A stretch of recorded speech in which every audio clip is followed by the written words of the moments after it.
That's rare. Yeah. That's really impressive.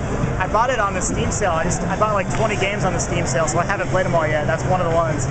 The only problem I have to admit, which is actually a big complaint I've heard, was unfortunately, by the end of the game, when you finally feel really powerful, the game basically ends, which... Oh, no.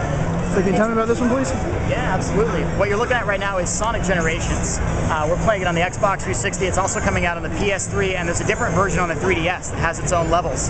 It's kind of a celebration of the best of Sonic's 20 years. He's 20 years old as of last month, June 23rd. Right. So this is all of those levels kind of brought back and presented in HD. So that's probably the coolest part of this is you're looking at Green Hill right now, and Green Hill hasn't been seen really since Sonic 1, the very first release on the Genesis. And a lot of people here are old enough to remember that coming out. I hear the music, and that's really, right? Yeah. You hear that song, you're like, oh my gosh, I remember that.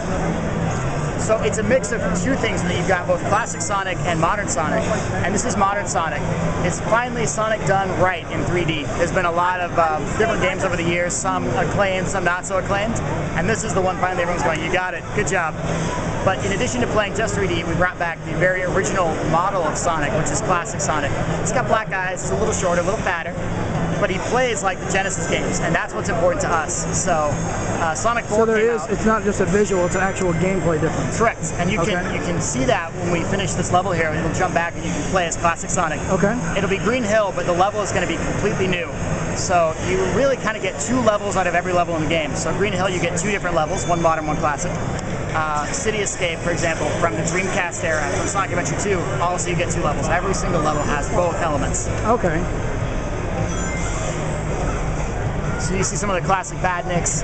As modern Sonic, you've got all the traditional sort of modern attacks. You've got the homing attack, you've got the boost button down here, which you can refill by getting rings and by using the homing attack on enemies.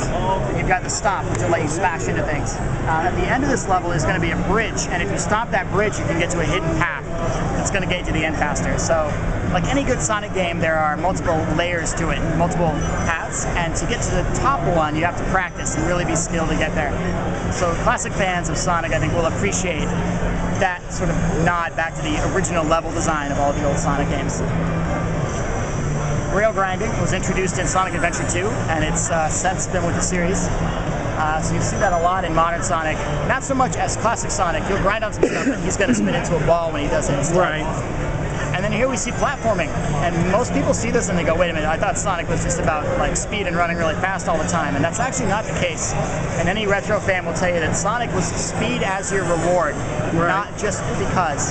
So when you memorize a level, when you knew when to jump, when you knew when to hit the badnik, that was when you could get really fast. So this part keeps reminding me a lot of the Dreamcast when that first came out, that behind-the-scene camera angle. Yeah, and you'll notice it switches back and forth as modern. Very smooth. I like that. It does. It goes back and forth very, very naturally. When you're playing as 2D, as classic Sonic, it's going to be almost purely side view, just like the Genesis games. So that'll feel very familiar. And when you go off this ramp, you move the thumbsticks in different directions at the same time. There you go. That combo. You can do these tricks in the air, and they refill your boost meter. Some of the tricks are nods towards old Sonic art. Like he'll do poses from different pieces of art over the years. Really cool. There's a lot of stuff here that's hidden for the fans. Yeah, well done. Yeah, you can try it.